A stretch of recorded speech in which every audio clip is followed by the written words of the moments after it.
A part of the legacy of Pride Month is this chaotic situation that unfolded nearly 30 years ago in San Francisco. Some early AIDS activists were able to shut down San Francisco for a week. KPIX 5's Juliette Goodrich looks back in tonight's original report. Almost 30 years ago, inside Moscone Center, a medical conference was taking place. But outside, activists were changing the world. It was unwillingness, to go gently into the night.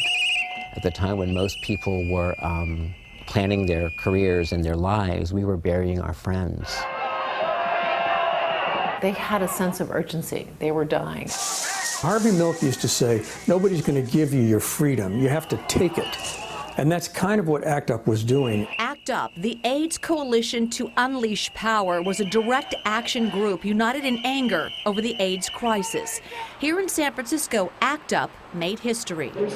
In June 1990, the 6th International AIDS Conference was underway. Let's proceed in an orderly. Researchers, public policy experts, and journalists from around the world gathered to hear the latest scientific evidence on the deadly, rapidly spreading AIDS epidemic.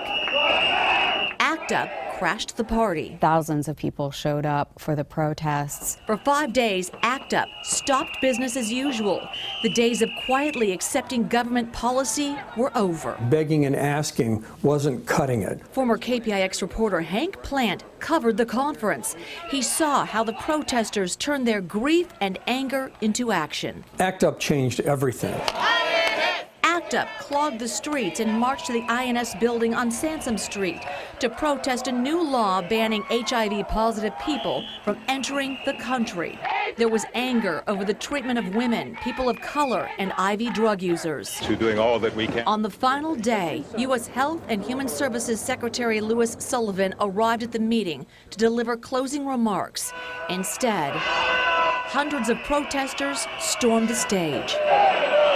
The Bush administration official could not be heard. For the first time in history, a major policy address got hijacked at an international AIDS conference. And these had an impact. Former San Francisco supervisor Jeff Sheehy is a longtime LGBTQ activist.